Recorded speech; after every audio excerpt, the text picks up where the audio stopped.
오순절날 성령 강림의 역사 이후에 모든 삶이 달라졌습니다. 우리가 잘 아는 12제자, 그 중에 가룟 유다를 빼고 11제자가 이제 주님의 뜻 가운데서 정말 신실한 믿음으로 사역을 감당했죠. 유다 대신에 마띠아를 다시금 세우고 부족함을 채워 하나님 앞에 영광 돌리면서 헌신했던 12제자, 새로운 12제자가 주님 앞에서 충성을 다하였는데, 이 모든 것이 성령의 역사 가운데서 이루어진 겁니다.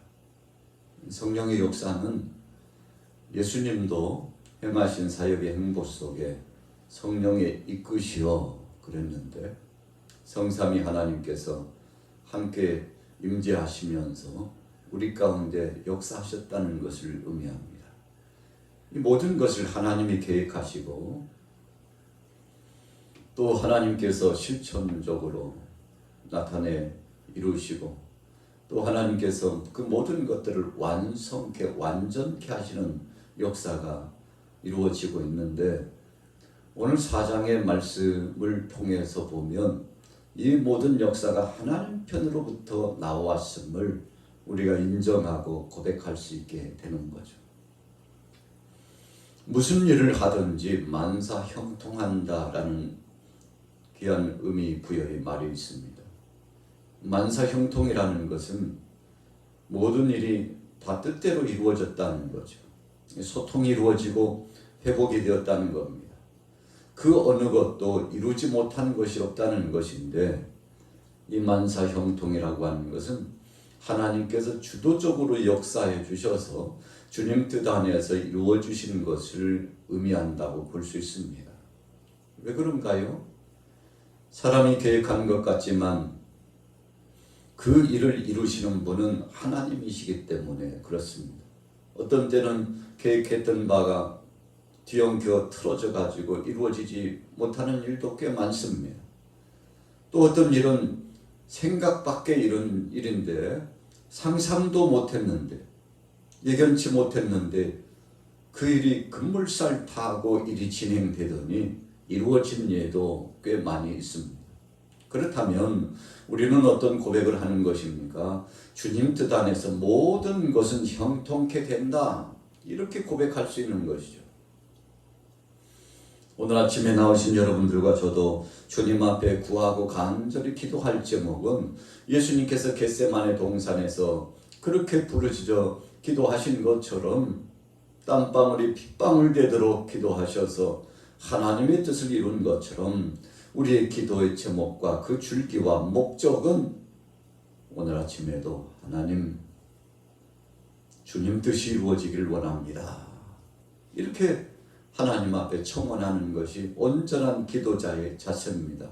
육신의 서욕과 이 생의 자랑과 안목의 정욕을 쫓아서 내가 생각했던 바 그 목적을 달성하면 응답이고, 내가 원했던 것이 이루어지지 않으면 응답이 아니라고 생각하는 어리석은 우리 인생들의 모습, 자기 중심적으로 살아가는 그 모습이 아니라, 때로는 일이 성취되지 않은 것 같지만 그것이 하나님의 뜻이었다면 응답이라고 고백할 줄 아는 수준 있고 그리고 신실한 믿음의 행보가 있어야 된다는 것이죠. 자, 본문으로 돌아가 봅니다. 4장 1절 2절에 보니까, 사도들이 백성에게 말할 때 제사장들과 성전 맡은 자와 사두개인들이 이르러 예수 안에 죽은 자의 부활이 있다고 백성을 가르치고 전함을 싫어하여. 여러분, 왜 싫어합니까? 믿지 않기 때문에 싫어합니다. 우리가 공동체 삶 가운데도 여러 사람들이 함께 어우러져 살아가는데, 어떤 사람들은 믿는 사람이 있고 어떤 사람은 믿지 않는 사람이 있습니다. 똑같은 일을 가지고도 그것을 원하는 사람이 있고 원치 않는 사람이 있습니다. 그래서 원하는 사람 부류, 원치 않는 사람 부류로 두 줄로 쫙 갈라지죠.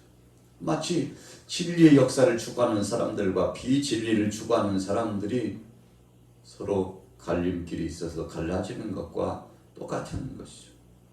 그래서 이 세상을 살아가는 삶의 과정 속에서는 빛의 역사가 있으면 어둠의 역사가 분명히 있습니다.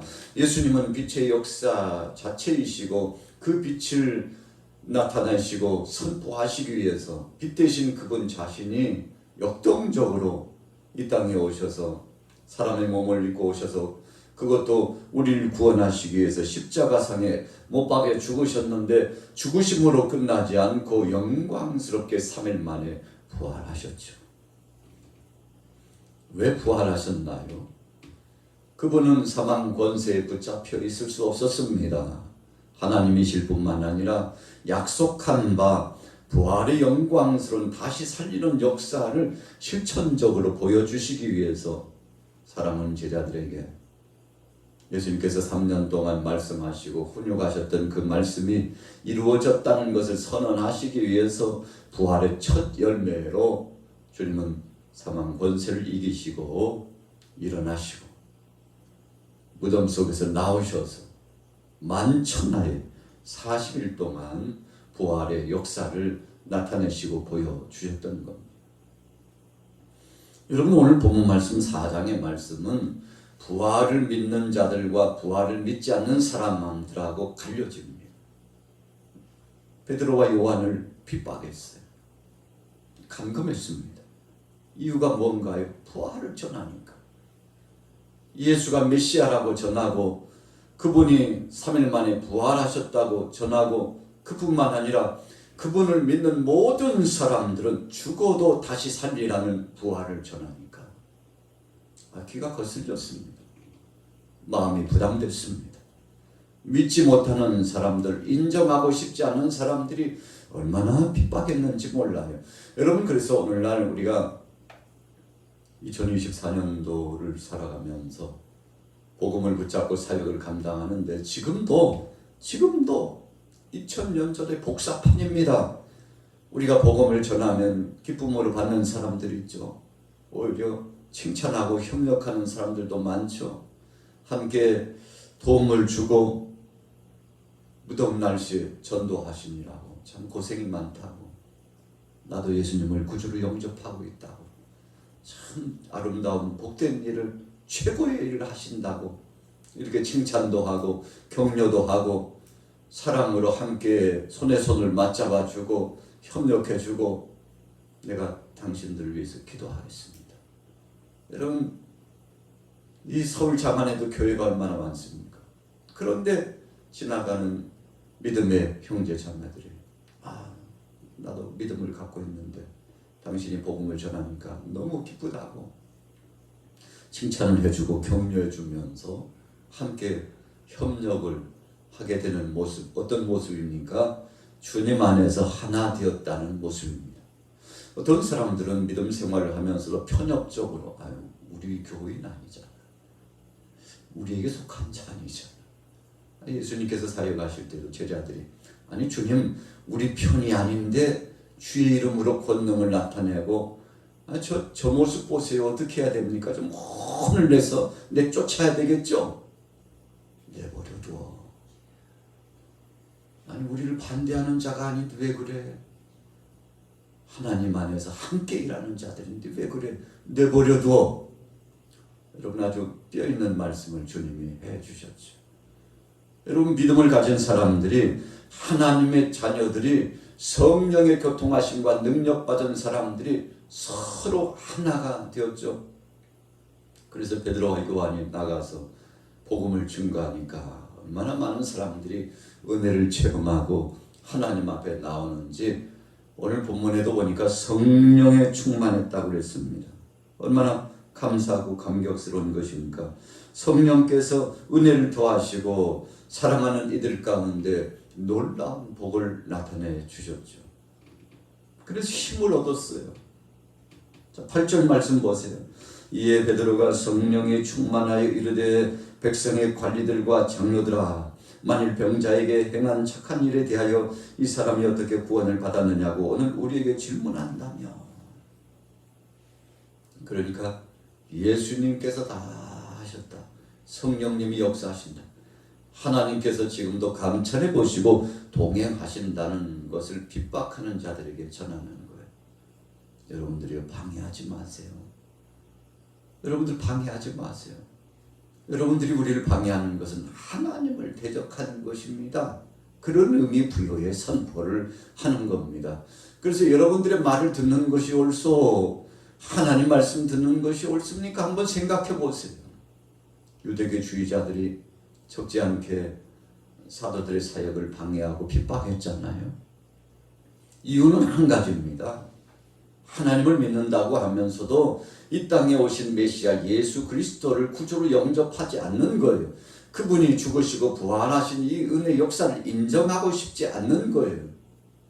역사적으로 보면 얼마나 많은 이야기를 들었습니까? 수년이 흐른 것도 아니고요. 얼마 전의 일입니다. 그런데 그것을 부정하고 싶어요. 그러지 않다라고 말하고 싶어요. 압박을 가해서라도 막아보고 싶어요.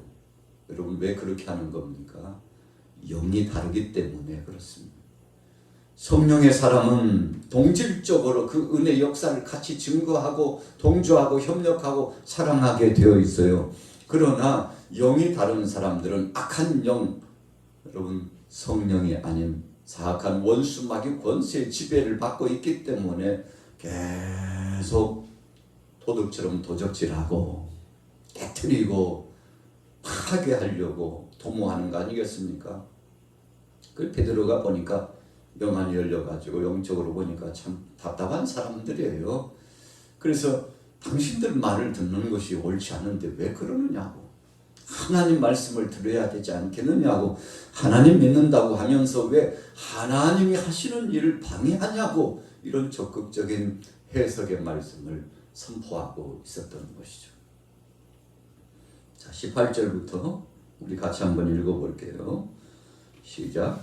그들을 불러 경고하여 도무지 예수 이름으로 말하지도 말고 가르치지도 말라 하니 베드로와 요한이 대답하여 이르되 하나님 앞에서 너희 말을 듣는 것이 하나님의 말씀을 듣는 것보다 옳은가 판단하라. 우리는 보고 들은 것을 말하지 아니할 수 없다 하니. 여러분, 저나 여러분들은 오늘 19절 20절의 말씀을 늘 명심하고 상고해야 합니다. 하나님 말씀대로 행하는 것이 세상에서 가장 옳은 일입니다. 성령께서 기뻐하시는 일입니다. 우리 마음속에 성령님이 내재하신다면 얼마나 기쁨이 충천하고 함께 역사하시고 더 힘을 실어주는지 알 수 없죠.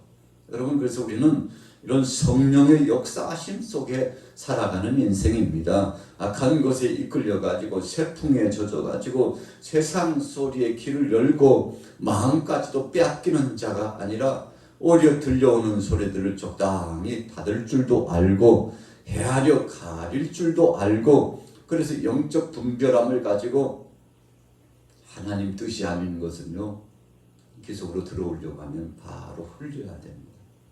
하나님 뜻 아닌 것을 마음에 품고 혹시 그것도 아닐까라고 이 속에 두면 그것이 뿌리를 내리고, 뿌리만 내립니까? 가시와 은근키를 내고 종극적으로는 본질적인 하나님의 영광스러운 은혜의 역사를 도적질해 가려고 할 것입니다. 여러분, 요즘 이제 6월이 되고 7월이 거슬러 올라가면서 이 밭작물, 농작물을 관리하는 농부들은 비상이 걸립니다. 그래서 어떤 분들은 제초제를 많이 써가지고 풀이 나면은 곡물이 지장이 있으니까 얼마나 많은 제초제를 쓰는지 몰라요. 그게 몸에 좋지 않아요, 사실은. 그래서 어떤 분은 이 나쁜 것을 우리가 다 먹을 건데, 우리 이웃들 사랑하는 형제들이 자매들이 먹을 건데 내가 조금 땀을 더 흘리더라도 적당히 해야지, 적당히. 그래서 제초제를 더 쓰다 보면 얼마나 많은 풀이 올라오는지 몰라요. 돌아서면 풀밭이, 며칠 쉬고 가면은 또 한쪽에서부터 판맸던 그 자리에서부터, 처음 시작했던 그 자리부터 풀이 송송송송 올라오면 농부의 속마음은 다 들어가죠. 여러분, 지금 6월, 7월, 8월까지 참 애를 많이 써야 됩니다. 이 잡초와의 싸움이라고 할 수 있죠. 그러나 땀을 흘리면서도 장렬하는 태양빛에서 수고를 아끼지 않습니다. 이유가 뭔가요? 이 곡초, 곡물을 보존하기 위해서 그런 겁니다. 여러분, 진리를 사수하고 믿음으로 살아가는 저와 여러분들은 이런 선한 싸움을 계속 싸우는 겁니다. 언제까지요? 주님이 우리를 부르실 때까지, 주님 오시는 그날까지 하는 겁니다. 그래서 끝났다고 끝나는 것이 아닙니다. 하루 지났다고 끝나는 것이 아닙니다. 오늘 주님 앞에 기도하여 그 영역으로 사역을 진행하고 난 다음에는 내일 또 전쟁을 방불케 하는 이 영적 전쟁터가 열려지는 거예요. 우리는 베드로서의 말씀처럼 근신하고 깨어 있어야 합니다. 우는 사자처럼 악한 것들이 틈을 노리고 있기 때문에 오늘 베드로 알고 있었어요. 요한도 알고 있었습니다. 그래서 저들이 힘있게 나가서 오히려 위축되지 않고 하나님의 말씀을 전했더니 성령에 충만하고 은혜를 경험하게 되었던 거 아니겠습니까? 자, 28절로 넘어가 봅니다. 하나님의 권능과 뜻대로 이루려고 예정하신 그것을 행하려고 이 성에 모였나이다. 주여 이제도 그들의 위협함을 굽어보시옵고 또 종들로 하여금 담대히 하나님의 말씀을 전하게 하여 주시오며.